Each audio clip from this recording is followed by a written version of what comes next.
Hey everybody, Professor Snart checking in. So we have just finished up the main due date for Unit 3. I'm recording this on Thursday morning, so we've just finished up this part of Unit 3. And like I've said before, you're hopefully getting into the kind of rhythm where if you haven't finished up the reply portion of that, where you're listening to people's sonnets and kind of giving some feedback, some positive feedback because of the nature of this assignment, you'll find yourself kind of doing that, but also getting into Unit 4, which is a fairly straightforward one and is probably the least, I would say, labor intensive, although it does demand, I think, a lot of your attention. So we continue with our look at sonnets here. In Unit 3, we kind of looked at the Shakespearean model, the Petrarchan or Italian model. We read a bunch of different ones, kind of seeing the range of styles, and of course you have the older, more, I guess, traditional Shakespearean, the very conversational Wordsworthian sonnet, again the more contemporary but still following the format of St. Vincent Millay, and then the slightly more humorous and very contemporary Billy Collins, almost making fun of sonnets a little bit and the seriousness with which we take them in his sonnet called Sonnets, or Sonnet. That one is an Italian sonnet, so you'll notice that it looks a little bit different than, say, the Shakespearean one. So then the assignment, of course, was to choose from the ones that we've got here and actually record yourself reading it. Not even reading it, hopefully, so much as, like, I don't want to say performing, that's a little too dramatic maybe, but, you know, hearing it out loud, not just reading words on the page, but actually trying to get into the rhythm of the thing and the spirit of the thing. I think it's a great way to learn about sonnets by actually having to engage them, not just like analyzing what they mean or whatever. Okay, so we continue with that in Unit 4, taking sort of the next logical step and writing our own sonnets. So of course you're going to have to either review in my little PowerPoint here, which you can open up, which covers the Shakespearean sonnet, or go back into Unit 3 and, or, you know, use any web source as long as it's credible to find out about either the Elizabethan, that Shakespearean model, or the Petrarchan, the Italian sonnet. Choose one of those models and try to write a sonnet that sticks as closely as possible to the form. So even though a lot of the authors that we read tend to break from the so-called rules every once in a while, we want our effort to be as close to the official sonnet form as possible. Again, just to get a sense of like how a sonnet works and truthfully how difficult they can be to write. You'll probably find yourself doing lots of weird things like inverting the word order so it all of a sudden sounds kind of Shakespearean and archaic, just so you can get the rhythm of the line right. Or you're choosing words that are going to be line enders that you might not otherwise choose just to get the rhyme part right. So the big challenge is, of course, to kind of stick to the rules, stick to the official form, but not have it sound really formulaic and kind of like, you know, it sounds like something somebody would write, but not quite like the way something, you know, should sound like that. It sounds sort of unnatural. Okay, and like I've said before, I think the trickiest part of sonnet form is getting that iambic pentameter.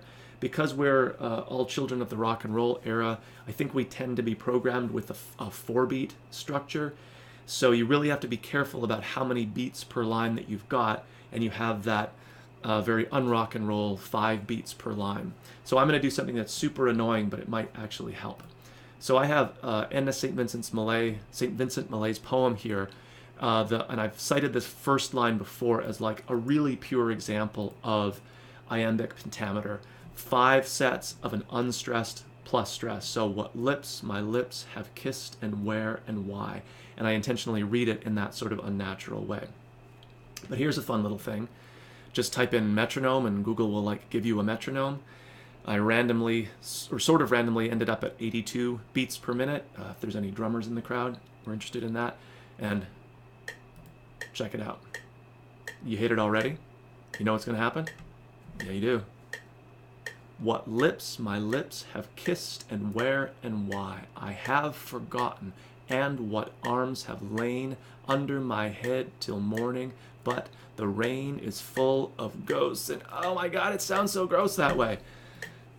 Okay, so clearly an unnatural reading, but you can see how the stresses of almost each of those, unstressed, stressed, unstressed, stressed, unstressed, stressed, and on we go. Even when there's certain pauses in there, they still function as part of that rhythm. So you can see it's it adheres really closely to that rhythmic structure. So you may even want to run your sonnet through the metronome test and see if you can come up with something that doesn't just have the right rhyme scheme, that doesn't just have the right number of lines necessarily, but has that trickiest element of the iambic pentameter. All right? So again, like I say here, I'm not grading on your ability as a poem writer, but this is a great opportunity to actually practice the form that we're studying.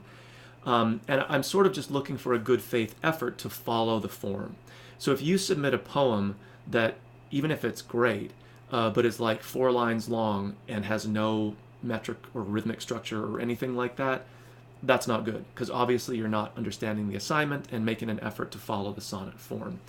If you are an active writer, and I teach creative writing courses as well as sort of the analysis side like we're in here, it's actually a great exercise. It can be a great writer's block exercise, but it's also just a great exercise to write in different forms, like the sonnet, the sestina, the villanelle. There's tons that you can choose from. And again, they tend to be really good for writer's block, because you honestly get so absorbed with just following the rules of the thing that you sort of forget to worry about the content, if that makes any sense, or you forget to worry so much about, oh, what big grandiose message am I going to put forward? You're just trying to get to that line ending and make sure that it rhymes with the thing that it's supposed to rhyme with. Okay, so like I said, not super labor intensive in terms of the amount of writing that you have to produce, but clearly requires your attention if you're going to do a good job, an honestly good job, about following that sonnet form, either by following my example here in the PowerPoint, and or using some online tools like we've listed in Unit 3 to look at Elizabethan, right, that Shakespearean model, or the Italian or Petrarchan model. Okay, so always a good idea to keep track of due dates, right, the close ones, but also looking at what's coming ahead. You can sort of get a sense of what territory we're covering as we move through, right, our various units here. Something again to remind you of is our poetry event requirement. So before Unit 10, again, it's weeks away, but you want to jump on it as soon as possible.